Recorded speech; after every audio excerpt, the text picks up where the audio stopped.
और अब रुक करते हैं देवभूमि की खबरों की ओर, जहां उत्तराखंड को 2025 तक सशक्त राज्य बनाने की दिशा में राज्य सरकार तेजी से काम कर रही है, जिसमें राज्य के सभी विभाग अहम भूमिका निभा रहे हैं। इन सभी विभागों की मुख्यमंत्री पुष्कर सिंह धामी समय समय पर समीक्षा बैठक कर रहे हैं, जिसमें राज्य को देश के अग्रणी राज्यों में शामिल करने के लिए अधिकारियों द्वारा बनाए गए रोड मैप पर चर्चा की जाती है। वहीं सभी अधिकारियों को विभागों के सभी प्रोजेक्ट को समय पर पूरा करने के लिए डेडलाइन भी दी जा रही है। इसी क्रम में सोमवार को मुख्यमंत्री पुष्कर सिंह धामी की अध्यक्षता में पीडब्ल्यूडी विभाग और वन विभाग की एक समीक्षा बैठक की गई, जिसमें अधिकारियों से केंद्र राज्य सरकार के सभी प्रोजेक्ट को पूरा करने के लिए आने वाले 10 सालों में बनाए गए रोड मैप पर चर्चा की गई है। मुख्यमंत्री पुष्कर सिंह धामी ने कहा है कि वर्तमान में बरसात के सीजन को देखते हुए पीडब्ल्यूडी विभाग द्वारा किए जाने वाले पुलों के निर्माण, सड़कों के निर्माण और आपदा की स्थिति में तत्काल मदद पहुंचाने के लिए अधिकारियों के साथ समीक्षा की गई है। जबकि वन विभाग में कैंपों के अंतर्गत दिए जाने वाले फंड को सही जगह पर खर्च करने और हरेला पर्व पर वृक्षारोपण करने पर अधिकारियों से चर्चा की गई है। सशक्त उत्तराखंड के तहत सभी विभाग अपने अपने जो रोड मैप हैं अगले 10 सालों के, उस रोड मैप पर चर्चा कर रहे हैं। और वर्तमान में जो बरसात का समय है, सड़कों में रोड सेफ्टी के काम हैं, गड्ढा मुक्त सड़कें होनी हैं, उन सभी की समीक्षा हुई है। कलवटें खोली जानी हैं, जर्जर पुल हैं, उन सभी पर बात की है। और आपदा की स्थिति में पीडब्ल्यूडी डिपार्टमेंट जगह जगह पर अपनी जेसीबियाँ तैनात करके, गैंग लगाकर जहाँ भी मार्ग अवरुद्ध होते हैं उनको तत्काल खोलने की व्यवस्था करें। और आपदा के समय में हर स्थिति से उस पर लोगों को सहायता मिले, लोगों को परेशानी में न पड़ना पड़े। 4 धाम यात्रा भी चल रही है, उसके तहत भी सभी तैयारियां पूरी करके विभाग रखें, इसको लेकर आज समीक्षा की है। वहीं वन विभाग के तहत भी, क्योंकि कैंपा के अंतर्गत आने वाला जो हमारा फंड है उसका ठीक प्रकार से यूटिलाइजेशन हो। यूकेलिप्टिस, पॉपुलर, सागवान, इन सभी को किन क्षेत्रों में लगाना है और बाँस की पौध है उसको अत्यधिक प्रोत्साहित करते हुए आगे बढ़ाना है। पिरूल का ठीक प्रकार से उपयोग हो। वन पंचायतों को सब में सम्मिलित करते हुए, आजीविका से भी जोड़ते हुए वन विभाग भी इसमें काम करेगा।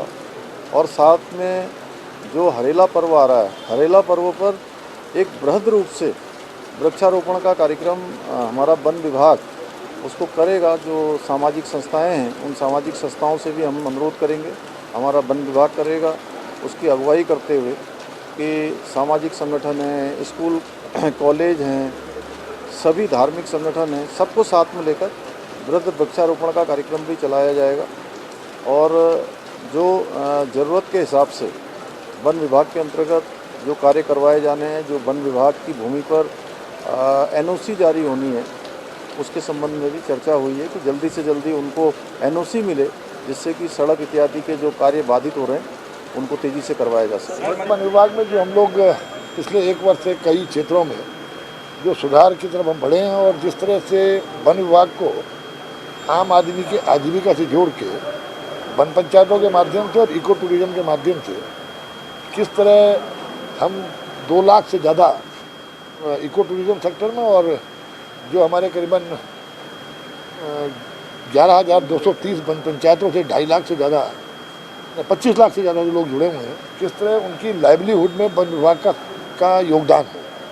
दूसरा, चाहे वनाग्नि हो, चाहे कुछ जो और सामाजिक आवश्यकताएं, उनमें कम्युनिटी पार्टिसिपेशन के साथ उनकी लाइवलीहुड के साथ साथ उस आपदा पर किस तरह काबू किया जा सके, इसके लेकर के भी जो वन विभाग के हमारे रिफॉर्म्स हुए हैं उनको लेकर के चर्चाएँ हुई। साथ ही जो बैम्बो, वॉलनट, अखरोट, बाँस, जड़ी बूटियाँ, इसको लेकर के एक मिशन के रूप में काम करने के बारे में जो हमारे विभाग का प्रस्ताव था, उस पर मुख्यमंत्री जी का ये था कि इसको जो भी मदद राज्य सरकार की स्तर से जाएगी वो की जाएगी, ताकि इस राज्य को हम आयुष के क्षेत्र में, इस राज्य को हम अखरोट के और बैम्बो के माध्यम से किस तरह लोगों की आजीविका से जोड़ने का काम कर सके, इसको लेकर के चर्चा हुई।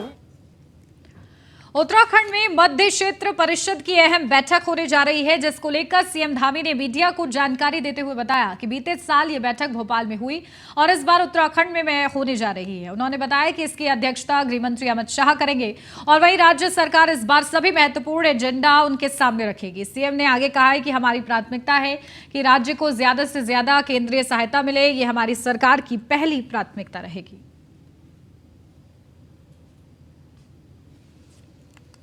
क्षेत्र परिषद की बैठक पिछली बैठक भोपाल में हुई थी और इस वर्ष हमारे राज्य में यहीं हो रही है। माननीय गृह मंत्री जी की अध्यक्षता में अपने अपने राज्यों से संबंधित जो पिछले साल के एजेंडे में जो काम थे और इस वर्ष के जो हमारी अपेक्षा है केंद्र की सरकार से, जो हमारे एजेंडा बिंदु हैं उन सभी एजेंडा बिंदुओं पर बात करेंगे कि राज्य को जो है अधिक से अधिक केंद्र की सहायता मिले। हमारे राज्य के विकास में केंद्र का सहयोग पहले से जो प्राप्त होता रहा है, जो हमारी और अपेक्षाएं हैं उनको भी उनके सामने रखेंगे। राज्य क्षेत्र परिषद की बैठक पिछली बैठक भोपाल में हुई थी और इस वर्ष हमारे राज्य में यहीं हो रही है। मुख्यमंत्री पुष्कर सिंह धामी की सरकार जीरो टॉलरेंस की नीति पर काम कर रही है। इसी के तहत धामी सरकार ताबड़तोड़ फैसले ले रही है। इस कड़ी में अब धामी सरकार ने एक और बड़ा फैसला लिया है। धामी सरकार ने राज्य में सीनियर पीसीएस अफसर निधि यादव के खिलाफ विजिलेंस की खुली जांच के निर्देश दे दिए हैं। विजिलेंस को भी प्राथमिक जांच में उनके पास आय से अधिक संपत्ति के कई तथ्य मिले थे। हाल ही में निधि यादव पीसीएस अफसरों की पीसी के दौरान भी विवादों में घिर गई थी। ऐसा पहली बार नहीं है जब निधि यादव विवादों में आई हों। इससे पहले निधि यादव आरक्षण से जुड़े प्रमाण पत्र को लेकर विवादों में आई थी। हालांकि यह मामला कोर्ट में चला गया था। इसके बाद निधि यादव की प्राथमिक विजिलेंस जांच हुई। जांच के बाद विजिलेंस ने अपनी रिपोर्ट शासन को भेजी। विजिलेंस निदेशक अमित सिन्हा ने बताया कि निधि यादव के खिलाफ विजिलेंस जांच की अनुमति मिल गई है। अब विजिलेंस आय से अधिक संपत्ति के मामले में खुलकर जांच करेगी, जिसमें सभी तथ्यों की बारीकी से जांच की जाएगी।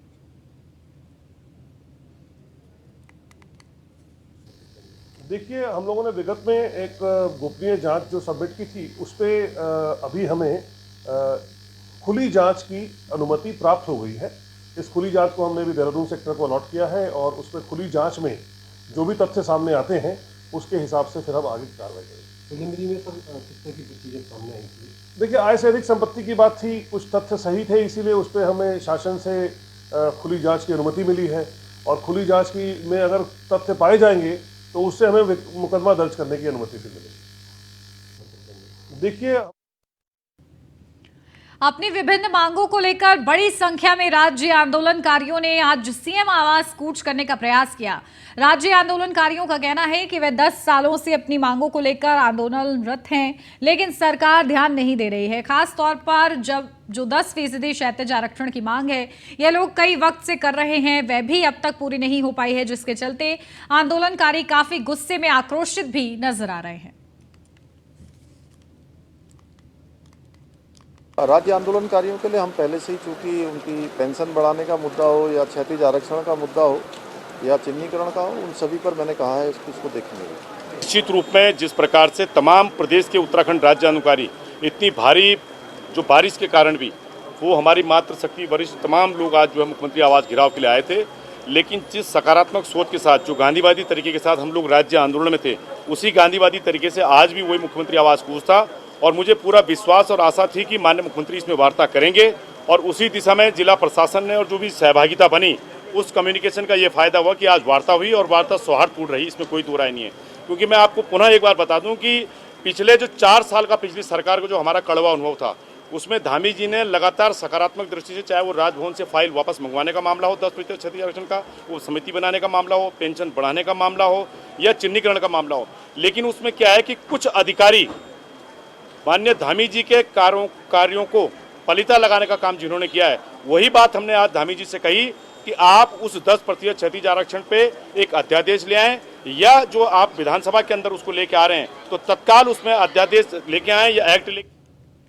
पूर्व कैबिनेट मंत्री मदन कौशिक के एक निजी कार्यक्रम में शिरकत करने मसूरी पहुंचे, जहां पर बीजेपी कार्यकर्ता ने फूलों का गुलदस्ता और शॉल भेंटकर उनका स्वागत किया।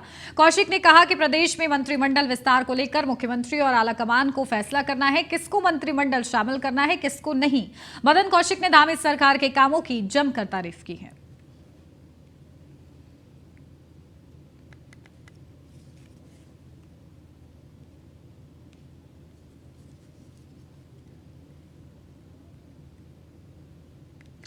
देहरादून में जिलाधिकारी सोनिका ने जनता दरबार लगाया, जिसमें करीब 101 शिकायतें आई। जिलाधिकारी सोनिका ने कहा कि जनता दरबार में ज्यादातर शिकायतें बिजली, पानी और बरसात के चलते जलभराव जैसी कई शिकायतें सामने आई हैं, जिसके निवारण के लिए संबंधित विभागों को निर्देशित किया गया है और तत्काल कार्रवाई को अमल में लाने के निर्देश जारी कर दिए गए हैं ताकि आम जनता को कोई समस्या ना हो।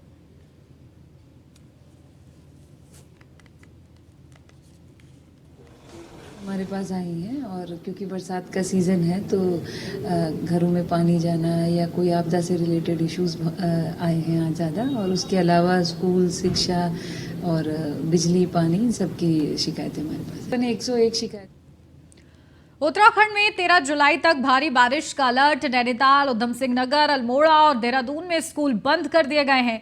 सीएम पुष्कर सिंह धामी ने सभी से सतर्कता बरतने की अपील की है, तो सीएम ने जिलाधिकारियों को अलर्ट पर रहने के भी निर्देश दिए हैं। मूसलाधार बारिश के बाद राज्य भर में 160 सड़कें बंद हुई हैं, तो 100 से अधिक जेसीबी और पोकलैंड सड़क खोलने में लगी हैं। तो कुमाऊं में बारिश से 64 सड़कें बंद हैं, कई मकान क्षतिग्रस्त हुए हैं, कई गांव का संपर्क जिला मुख्यालय से कटा है। तो सीएम ने जिलाधिकारियों को अलर्ट पर रहने के निर्देश दिए हैं। 13 जुलाई तक भारी बारिश का अलर्ट जारी किया गया है और इसी के चलते सीएम धामी ने भी अफसरों को निर्देश दिए हैं कि पूरी तरीके से अलर्ट रहें, कोई भी अनहोनी ना हो और इसके लिए पहले से ही तत्पर रहे।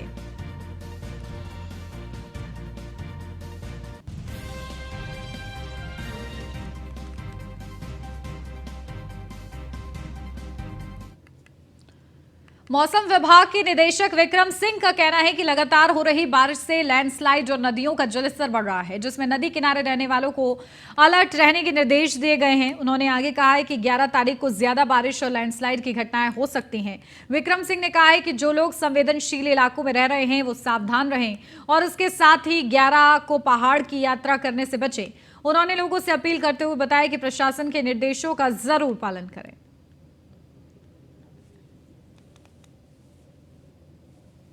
हमको ऑलरेडी दिख ही रहा है कि कहीं ना कहीं जो लैंडस्लाइड के केसेस है वो बढ़ते जा रहे हैं, या नदियों में भी जो जलस्तर है वो बढ़ रहा है।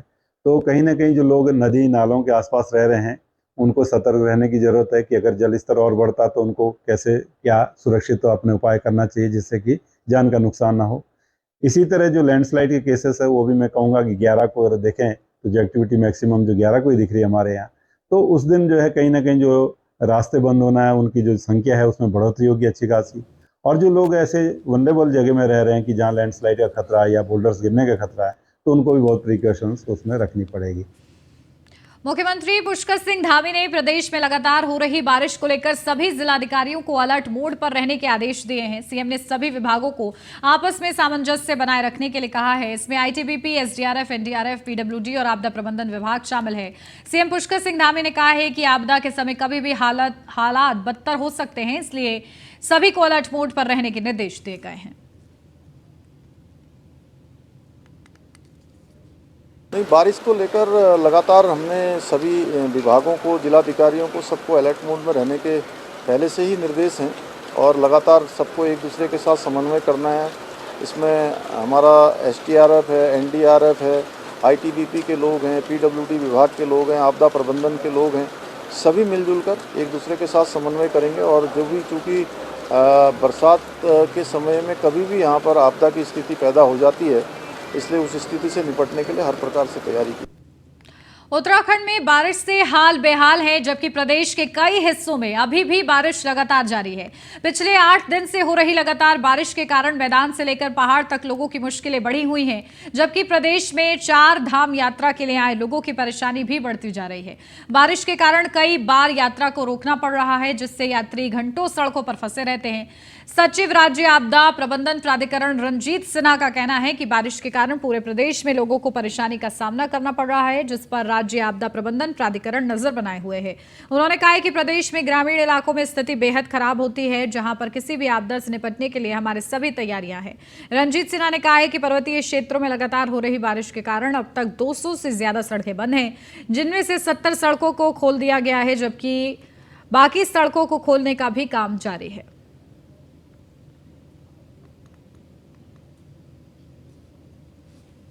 सर, पहले हम ये अलर्ट भी जारी करते हैं, भारी बारिश की संभावना है, रोड ब्लॉक्स की संभावना है, तो हम रोकते भी हैं लोगों को। जगह जगह हम लोग उसको यात्रियों को रोकने की कोशिश करते हैं और उसमें सीएम साहब भी अनुरोध करते हैं कि अभी यात्रा में ना आए, बारिश की संभावना बनी हुई है।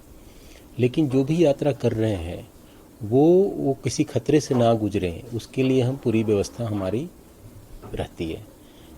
लोगों को ज़्यादा देर तक रोड पे रुकना ना पड़े जाम के कारण, रोड ब्लॉक के कारण। जहां पहुंच रहे हैं वहां पर कोई स्थिति सही रहे, तो इस सब को के दृष्टिगत हमारी जो पूरी व्यवस्था है, कई लेयर पे हमारी व्यवस्थाएं काम करती है। कुमाऊं में लगातार बारिश के कारण टनकपुर पिथौरागढ़ मार्ग कुछ स्थानों पर बाधित हो गया है। प्रशासन की ओर से NH9 ऑल वेदर रोड पर मलबा बोल्डर हटाने का कार्य जारी है, तो वहीं मार्ग बाधित होने से लोगों को परेशानियों का सामना करना पड़ रहा है। इस मार्ग से सबसे ज्यादा आवाजाही होती है। लगातार मार्ग बंद होने से वाहन रास्ते में फंस रहे हैं। वहीं लैंडस्लाइड से धारचूला तवाघाट हाईवे भी पूरी तरीके से बंद है। सड़क पर पहाड़ का बड़ा हिस्सा गिर गया है।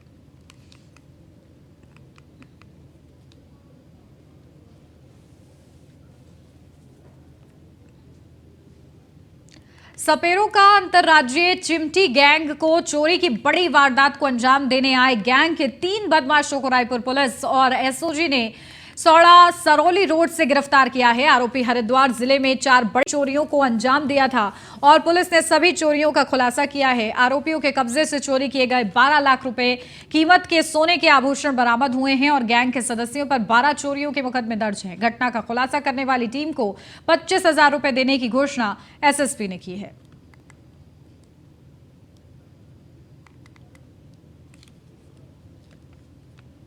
5 को सोडा सिरोली में एक घर में चोरी हुई थी और 22/6 को माउंट व्यू कॉलोनी पड़ता नुथोवाला बालावाला में, वहाँ एक बहुत बड़ी चोरी हुई थी जिसमें कि लगभग 12 लाख के जो है कीमती का जो है कुछ आभूषण गए थे।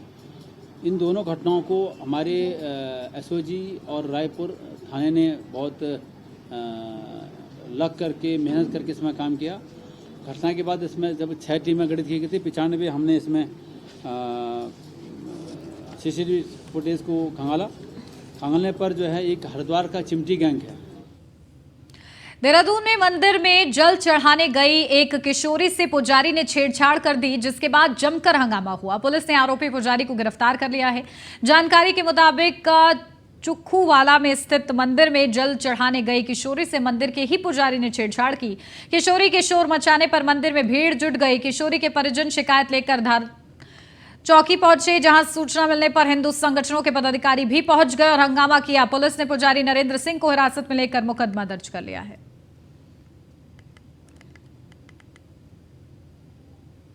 कोतवाली क्षेत्र का मामला है, जिसमें कि आज सुबह जो है एक व्यक्ति द्वारा कंप्लेंट की गई कि उसकी नाबालिग पुत्री जो है पड़ोस के ही एक मंदिर में गई थी और मंदिर में पूजा के दौरान पंडित द्वारा जो है इसके साथ छेड़छाड़ की गई है। इस संबंध में 354 आईपीसी और 7/8 पॉक्सो एक्ट में मुकदमा पंजीकृत किया गया है। देखिए, देहरादून के थाना नेहरू कॉलोनी क्षेत्र इलाके में पत्नी के अवैध संबंधों से परेशान चल रहे युवक ने पत्नी और उसके प्रेमी को मौत के घाट उतारने की साजिश रची, जिसके लिए आरोपी ने काशीपुर से एक तमंचा भी खरीदा। लेकिन घटना को अंजाम देने से पहले पुलिस ने आरोपी हसीन को मौके से अरेस्ट कर लिया। दरअसल मोहम्मद हसीन यूपी के बरेली का रहने वाला है और देहरादून में पिछले 6 साल से रह रहा था और प्लम्बर का काम करता था। आरोपी के 5 साल पहले शादी हुई, जिसका 2 साल का एक बेटा भी है। लेकिन पत्नी का अवैध संबंध से परेशान युवक ने पत्नी और उसके प्रेमी की हत्या की साजिश रची। वहीं पुलिस अब तमंचा बेचने वाले आरोपी की भी तलाश में जुटी हुई है। हत्या को रोकना, अगर हमको कोई जैसे इसमें सूचना मिल गई थी और फलाना व्यक्ति कर सकता है, तो हमने इसको ट्रैक किया। काशीपुर क्षेत्र से लाया था ये तमंचा। अगर हमको ऐसे जानकारी हो भाई फलाने व्यक्ति फलाने का मर्डर कर सकता है, कोई प्रॉपर्टी का केस हो, तो हम प्रिवेंटिव कार्रवाई कर लेते हैं। और अगर प्रिवेंटिव ना भी हो तो कम से कम हम अपने स्तर से उसको ट्रैक करके काउंसलिंग करने के माध्यम से जब उनको लगता है कि पुलिस एक्टिव होगी तो क्राइम वो हत्या रुकने की संभावना है। लेकिन बहुत रेयर ओकेजन्स में, बहुत रेयर केसों में, अदरवाइज तो मर्डर तो प्लान। पहाड़ी उत्पादों को बढ़ावा देने के लिए जिला प्रशासन पौड़ी की ओर से प्रयास शुरू कर दिए गए हैं। पहाड़ों में होने वाली पहाड़ी अंजीर को महत्व देने के लिए महिला स्वयं सहायता समूह से जुड़ी महिलाओं को प्रशिक्षण देकर उनसे जैम और चटनी बनवाई जा रही है, जिसमें बड़े बड़े होटलों में सप्लाई किया जाएगा। पौड़ी कलेक्ट्रेट से पहाड़ी अंजीर से निर्मित उत्पादों को सप्लाई के लिए लॉन्च किया गया है।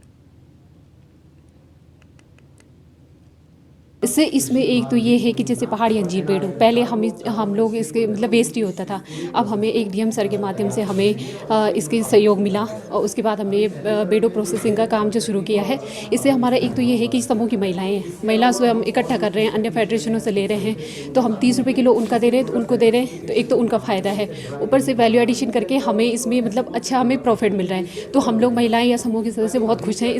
लास्ट ईयर का जो हम लोगों का एक एक्सपेरिमेंट था, इस बार उसके लिए हम लोगों ने एक टीम बनाई थी और उससे इनिशियल स्टेज से ही हम लोगों ने मॉनिटर किया था। तो हार्वेस्टिंग सीज़न जब अभी हमें मिला है बेडू या पहाड़ी अंजीर का, तो अभी हमारा जो फर्स्ट असाइनमेंट जा रहा है वो लगभग 1000 बॉटल का जा रहा है और इसमें 30 रुपये की ख़रीद के बाद में लगभग 1 लाख रुपये से ऊपर की उसमें अर्निंग होती हुई दिख रही है महिला समूहों को।